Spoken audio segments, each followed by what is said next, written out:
If you're going to be a real scientist, you have to be a creationist. Huh? Can we get out of here? No, I'm enjoying this.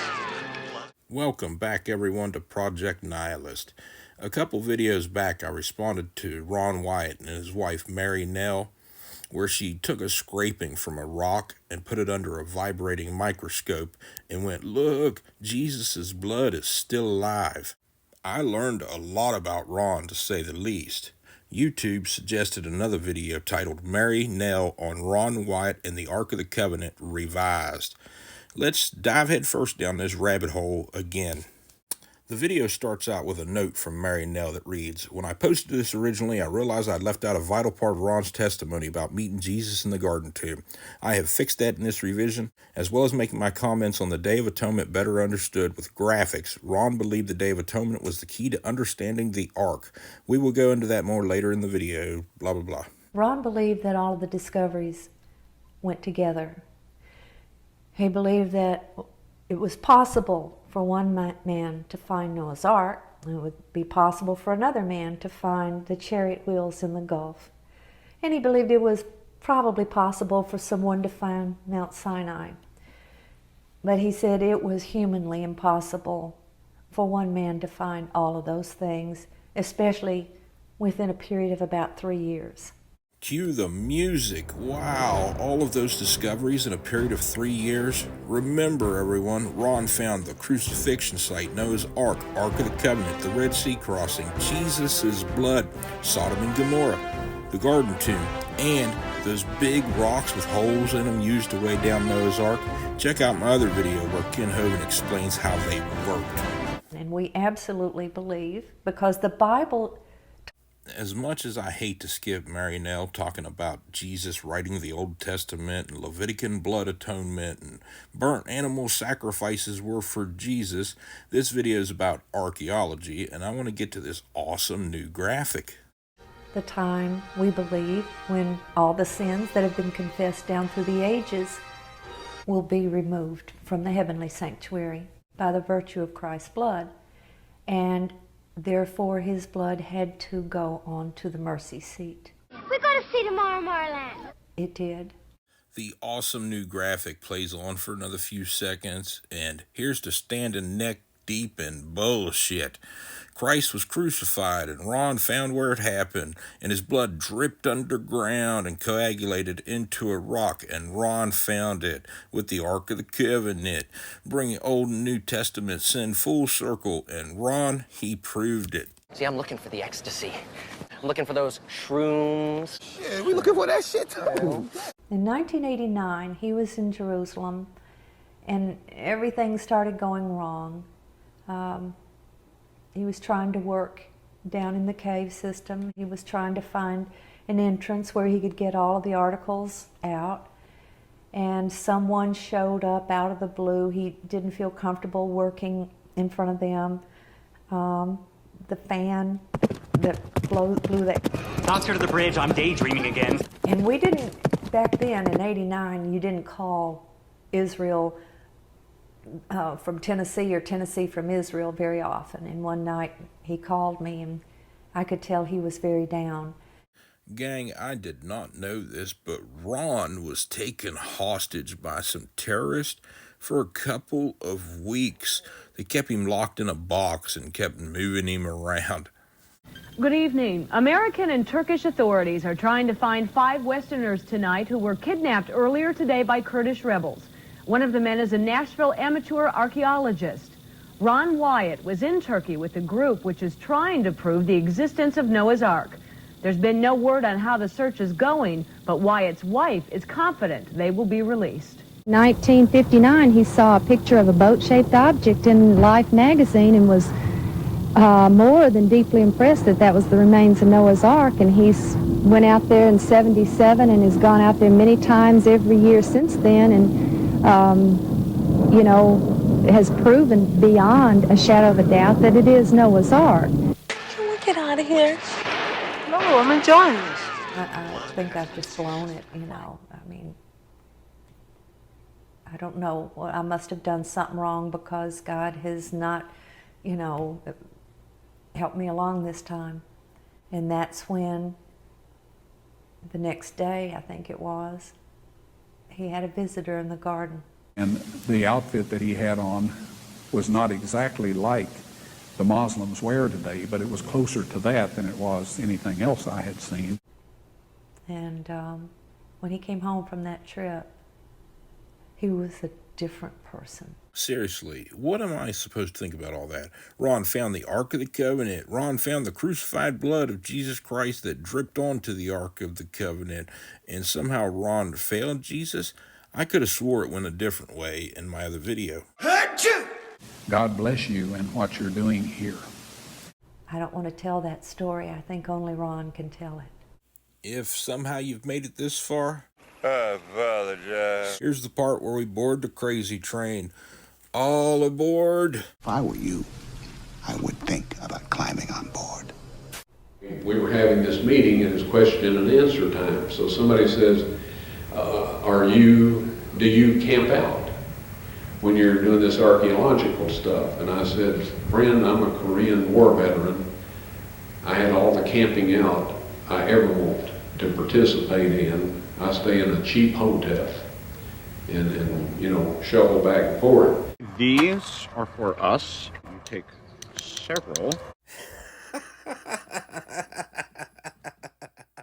Somebody else says, well, when are you, and I told them the name of it. I said, I stay in the Jerusalem Hotel. Ron found all this shit being shuttled back and forth between the Hotel Jerusalem. Let me read this thing to you from anchorstones.com. The Council of the Garden Tomb Association totally refutes the claim of Wyatt to have discovered the original Ark of the Covenant or any other biblical artifacts within the boundaries of the area known as the Garden Tomb Jerusalem. The Wyatt was allowed to dig privately. Staff members of the association observed his progress and entered his excavated shaft. As far as we are aware, nothing was ever discovered to support his claim. Nothing was ever found. Nothing was ever brought out. Nobody ever seen jack shit. Somebody else says, well, when are you, and I told them the name of it. I said, I stay in the Jerusalem Hotel on Nablus Street north of the Damascus Gate. Somebody else asked, when are you going back? And I said, around the middle of September.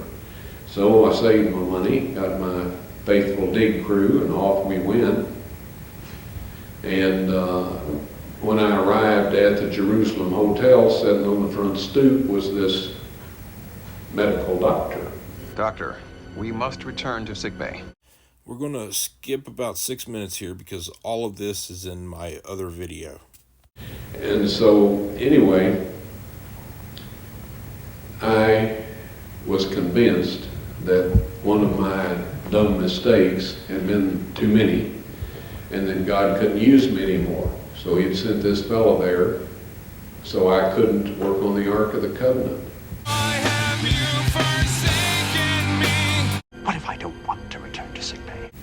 And he would have had to share my experiences in order to know what a crushing blow that was. See, I know I'm unworthy. Whoa, whoa, whoa! If excuses were archaeological artifacts, Ron's museum would have been a huge success. I'm starting to think he's lying about the most important discovery ever. And I thought, okay, finally you messed up. And you're out of it. I said a little prayer. I said, Lord, I'm sorry. I apologize. Shut the fuck up! If there's anything I can help whoever you want to finish the job, just let me know and I'll do what I can. Well, I couldn't work on the Ark of the Covenant with that guy around, so we volunteered to clean the garden tomb. See, it was all because of that random doctor I didn't like or trust, and I didn't have the Christian love to tell him to get lost. In the back part of it, there was about 100 years worth of garbage and one thing and another that had just been thrown back there. There was a century's worth of garbage back there, and that's definitely not where I found the plank to Noah's Ark. So we hauled out of there something like 20 big truckloads of trash. And I mailed it back to Mary Nell and told her it was a chariot wheel from where Moses crossed it and did the Red Sea. It was hot that September, blistering hot. And I had gotten a little fan to get some air stirring. Burning both ends of the night. Then died. Well, added on the rest of my miseries, that was almost too much. You know, you remember the story of Jonah and his gourd vine? I went and Googled Jonah's gourd vine, and here's what come up.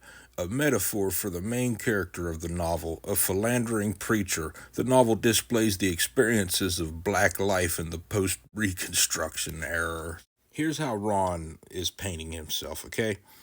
Then the Lord God provided a leafy plant and made it grow up over Jonah to give shade for his head to ease his discomfort. And Jonah was very happy about the plant.